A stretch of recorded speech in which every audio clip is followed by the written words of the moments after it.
এই মাহফিলটা আমি প্রথম নিয়েছিলাম কোন সালে? 2018 সাল। আমাকে ফেরেশতারা আসতে দেয়নি। হ্যাঁ, ফেরেশতারা আসতে দেয়নি।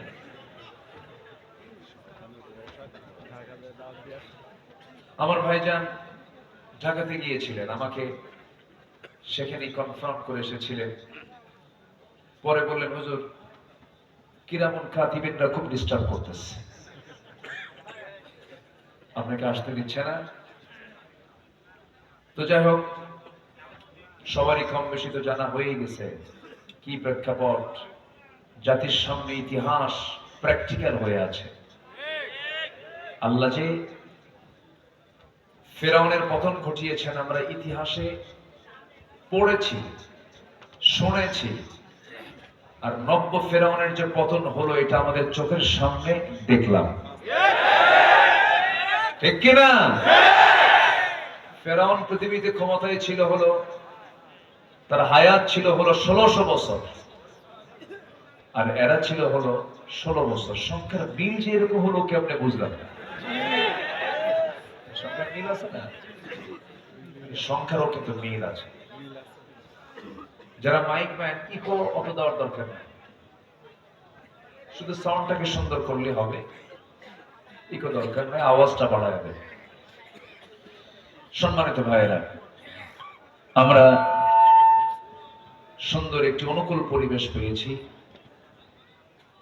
আল্লাহ পাক আমাদেরকে একটা পরিবেশ দিয়েছেন, কিন্তু এটাকে ধরে রাখার দরকার আছে না নাই বলেন তো? আসতে বলবেন না, আছে না নাই? যারা দেশ ছেড়ে পালিয়ে গেছেন, আলেমরা কি দেশ ছেড়ে পালায়? দেখেছেন কোথাও? শুনেছেন কোথাও? আলেমরা পালায় না। 2009 সালে আমার জীবনের ফার্স্ট হজ, 2009 আমি গিয়েছিলাম। কিংবদন্তি শহীদ আল্লামা দেলোয়ার হোসেন সাইদি রাহমাহুল্লাহর জীবনের শেষ হজ হলো 2009। এই 2009 সালে আল্লাহ পাক আরাফার ময়দানে, একই বছর তো আমার ফার্স্ট হজ, ওনার লাস্ট হজ। তো ওনাকে বলা হলো যে হুজুর আপনি দেশে ফিরবেন না, দেশে ফিরলে মামলা চলছে, ট্রাইব্যুনাল গঠন হচ্ছে, যে কোনো মুহূর্তে আপনাকে তারা গ্রেফতার করে ফেলবে, আপনি দেশের মাটিতে এখন না যাওয়াই ভালো, আপনি সৌদিতেই থেকে যান, আপনি এখানে রাজনৈতিক আশ্রয় পেয়ে যাবেন। উনি বললেন আমার দল, আমার কর্মী, আমার দেশের নাগরিক জিম্মি হয়ে থাকবে, আর সাইদি বিদেশে পালায়া থাকবে, এমন চরিত্র রাসূল আমাদেরকে শেখান নাই। তাহলে উনি কি থাকতে পারতেন না? পারতেন। উনি কি পালায়া ছিলেন? উনি চলে এসেছেন দেশে। একটানা 13 বছর জেল নয়, সেল। বলেন জেল নয় কি? সেলটা দারুণ জটিল জায়গা, 4x5 হাত, একটা সংকীর্ণ জায়গার ভিতরে, এবড়া থেবড়া ফ্লোরে, তোষকও নাই, এমন একটা জায়গায় তাকে থাকতে হয়েছে 13 বছর। কোনদিন তার চেহারায় কি আমরা হতাশার কোন চিহ্ন পেয়েছিলাম? শেষ বিদায় যে নিয়েছেন, কান্না নিয়ে না হাসি নিয়ে?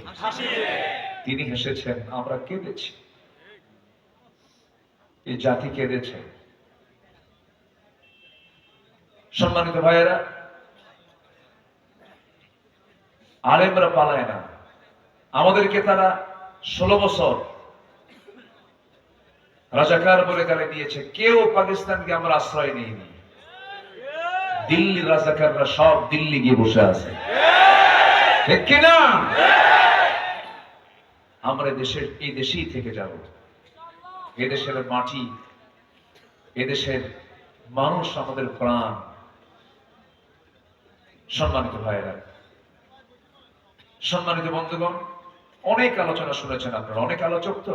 আমার আব্দুল গাফফার খান ভাই খুব ভালো কথা বলেছেন, আমি হামজাতে কথাই নাই। আল্লাহ তাআলা তার ইজ্জত সম্মানকে আরো বাড়ায় দেন।